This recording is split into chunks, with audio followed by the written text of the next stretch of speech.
History has been made in Japan. For the first time ever, a woman has risen to the nation's top political position, as Sanae Takaichi clinches the role of Prime Minister. This groundbreaking moment comes in a country where female political representation has long lagged behind global peers, highlighting both progress and the challenges that remain. Takaichi, known for her admiration of the hard-nosed politics of Margaret Thatcher and her love of heavy metal music, specifically Iron Maiden, brings a unique mix of personal style and political toughness to Japan's leadership. Analysts are watching closely to see how her approach will shape policy, influence international relations, and perhaps redefine gender norms in Japanese politics. Her victory signals a historic shift for a nation often criticized for its slow progress on gender equality in governance. Takaichi's rise to power didn't happen overnight. She has been a prominent figure in Japanese politics for years, serving in various cabinet positions and building a reputation as a pragmatic and determined leader. Her admiration for Margaret Thatcher is more than symbolic. It reflects a belief in strong leadership, decisive action, and a willingness to challenge entrenched political norms. Yet Takaichi is also shaping her own identity, blending traditional Japanese values with modern perspectives. Observers note her appreciation for heavy metal music, which signals a personality willing to embrace unconventional influences. As Japan's first female prime minister, she faces immense expectations, both domestically and internationally, to lead effectively, while proving that gender should never limit leadership potential in one of the world's largest economies. Beyond her historic win, Takaichi's leadership comes at a critical moment for Japan and the world. The nation faces a range of economic, social, and geopolitical challenges, from aging demographics and slowing growth to rising regional tensions. Her policies and political style will be closely scrutinized, especially as she navigates relationships with major powers like the United States and China.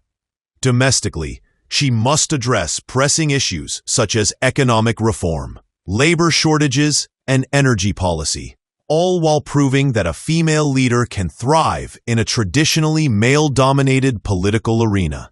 Internationally, her election sends a strong message about the potential for women to achieve leadership roles in countries where politics has long been dominated by men, inspiring conversations about gender equality far beyond Japan's borders. Meanwhile, across the Pacific, the White House is considering tough actions against Nicaragua, weighing new tariffs or even cutting the country off from benefits under a free trade deal. The U.S. cites abuses of labor rights, human rights, and fundamental freedoms, as well as the dismantling of rule of law, framing these issues as a burden on American commerce.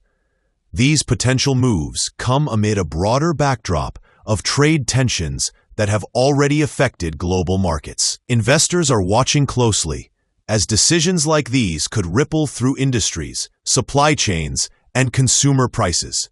The situation highlights how intertwined international politics and economics have become, with domestic policies in one country having immediate consequences for markets and business strategies worldwide. Trade tensions aren't limited to Nicaragua. Swiss watch exports, for instance, fell in September, hurt by the Trump administration's 39% tariff on imports, one of the industry's largest markets. Meanwhile, U.S. stocks have seen volatility as investors weigh these tariffs alongside upcoming inflation reports. Food prices remain a major concern for Americans, and experts warn they could rise further if immigration policies and supply chain disruptions continue. Businesses, consumers, and policymakers alike are closely monitoring these developments. The intertwining of trade, tariffs, and domestic economic concerns highlights the complexity of today's global economy. For U.S. citizens, even distant political decisions can directly impact wallets and daily life. In the tech world, Amazon Web Services, or AWS, recently faced a major outage that lasted around 15 hours, highlighting just how dependent the modern internet has become on a single provider. From Disney amusement parks and Netflix streaming to smart devices and ticketing platforms, millions of services rely on AWS to operate smoothly. The disruption caused widespread frustration and reminded businesses of the vulnerabilities in cloud infrastructure. AWS has since resolved the issues, but the incident sparked debates about redundancy, cybersecurity, and the risks of centralizing so much of the world's digital infrastructure under one provider. Companies and governments are now evaluating contingency plans, ensuring that a single point of failure won't halt operations globally in the future. The AWS outage is part of a broader story about how technology underpins nearly every aspect of modern life, from entertainment and commerce to critical infrastructure. While cloud services have enabled unprecedented efficiency and innovation, they also create vulnerabilities when a single provider faces disruptions. For consumers, this means that seemingly small technical issues can ripple into major inconveniences. For businesses, outages translate into lost revenue, customer frustration, and reputational risk. This event, alongside trade tensions and leadership changes in major economies like Japan, underscores how interconnected our world has become.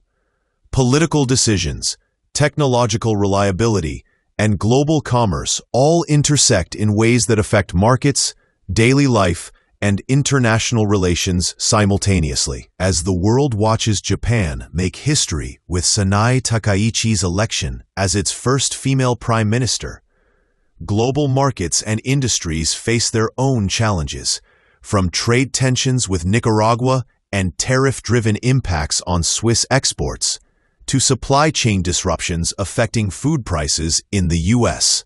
At the same time, technology dependency, highlighted by the AWS outage, reminds us that the modern economy is fragile and interconnected. Leaders like Takaichi will need to navigate complex domestic and international pressures, balancing innovation, diplomacy, and governance.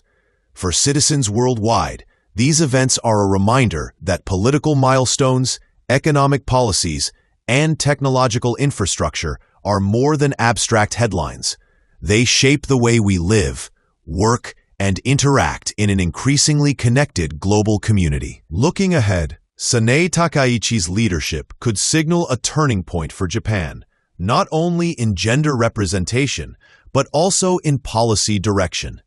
Her admiration for strong leaders like Margaret Thatcher suggests she may pursue bold reforms, while her unconventional interests hint at a willingness to challenge norms.